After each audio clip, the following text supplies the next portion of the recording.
Have you ever felt like your emotions can take you on a wild ride? From feeling on top of the world to suddenly sinking into despair? It's like an invisible force that can shift your inner landscape in the blink of an eye. Imagine jealousy, that green-eyed monster transforming someone you care about into a devil in your eyes. But here's the twist. This devil is not out there. It's a mirror reflecting your own inner turmoil. I'm Roach, Mark Roach. Welcome to Transcendent, my YouTube channel where I share my fascinating journey around the world and through life, crossing the spectrum of high and low, as most people define high and low. This channel is all about inspiring common people to find their power. This is an updated version of Gurdjieff's work that inspired Maurice Nicoll's psychological commentaries in groups that he led all over Europe around 80 years ago. At the end of the video, I'll summarize the key points if you want to skip ahead.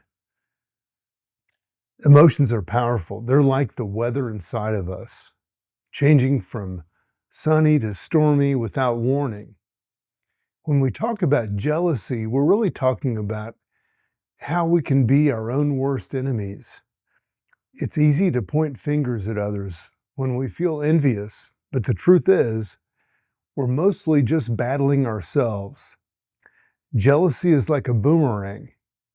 It leaves your hand, it hits the person you're jealous of, but always comes back to hurt you. We often don't see this clearly, though. For years, we might blame others for our feelings without realizing that we're the ones caught in this emotional trap. Understanding this doesn't come from books or lectures or from videos like this. You've got to do the work. You've got to examine your own life experiences. It's like a light turning on in a dark room. Sometimes it's just a flicker, but it's enough to see the truth. Our senses trick us into thinking everything is external, that it's out there, that it's on them. Our smell and taste of the world around us, and naturally we think our problems are out there too. But when we feel bad, we're often just punishing ourselves. Our emotions are like a puppet master, pulling strings we don't even notice, making us dance to a tune of our own making.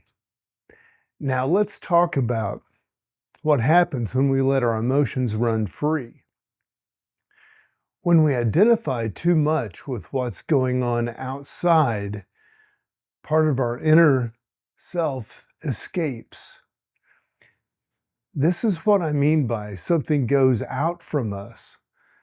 When we're jealous, it's like our heart and mind stretch out, grabbing onto the person we're jealous of, changing us in the process. Our true shape, our best self, gets distorted. Think about it like this. If we're seen by a being that could only see our emotional states, we'd look like a shape-shifting blob, always changing into something new, often grotesque due to our unchecked feelings.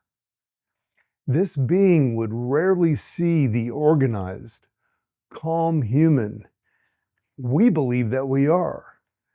That's why we're given these physical bodies, to help us understand and control our internal chaos. The goal is to build another kind of body, not physical, but psychological, where every part supports the other, much like our physical body. This is what the work, a spiritual practice, aims to help us achieve. The work isn't something that you can just read about, it's something you live. It's like learning to drink water, not just by watching someone else do it. Water here symbolizes spiritual or psychological truth. You have to take it in, let it become part of you. Just like in the Christian sacrament where wine and bread become part of you, symbolizing Christ's truth and grace. But here's the catch. This work, this transformation can't be forced upon you. No one can scare you to use brute force. You must want it yourself, invite it in, and nurture it with joy. The idea of will in this context isn't about grim determination or grit, but it's rather about finding joy in the process, much like the joy described in the parables, where one finds something so valuable that selling everything to possess it feels right. Now, there's something we need to be careful about, not like sinning against the spirit of this work. Sinning against a person might be forgivable. But if you turn against this path of self-improvement, it's like rejecting your own growth. And it's said that this kind of betrayal against one's own spirit isn't easily forgiven. Not in this life or the next. Let's circle back to jealousy. When we identify with our emotions, we're essentially leaking our energy, our essence, onto others. If we could keep ourselves intact, if we could remember who we truly are, this wouldn't happen. But we don't. So it does happen. However, with practice, we can learn to catch these moments, to stop the leak before it starts, or as it starts. This is what remembering ourselves means, holding onto our essence and not letting our emotions dictate our shape. In essence, our journey is about crafting ourselves into a more coherent, stable form, both emotionally and psychologically. It's about recognizing when we're about to step into our own self-made torture chamber and choose instead to remain in our light. It's about understanding that the real power lies in self-awareness and the joy of transformation. So here's a quick summary of this work. Number 1, emotional states connect us with good or evil places within ourselves. Number 2, emotions can drastically change our inner state from positive to negative. Number 3, jealousy transforms others into perceived adversaries. 4, we often fail to recognize that we are victims of our own jealousy. 5, insight into emotions comes from experience and memory. 6, we tend to blame others due to our reliance on the 5 senses. 7, identifying with emotions causes us to lose our true shape. Psychological bodies, number 8. Psychological bodies take on grotesque shapes without self-awareness. Number 9. The work offers teachings to help us form a coherent psychological body.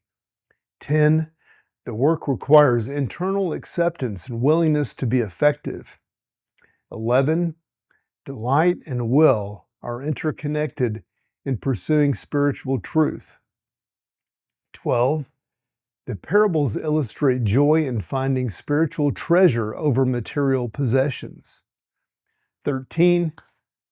Sinning against the spirit of the work is considered unforgivable. 14. Negative emotions can threaten the spirit of the work within us. 15. Identifying with emotions allows them to control and to torture us. Number 16. Self-remembering helps seal us from negative emotional influences. I'm Mark Roach, wishing you all the best.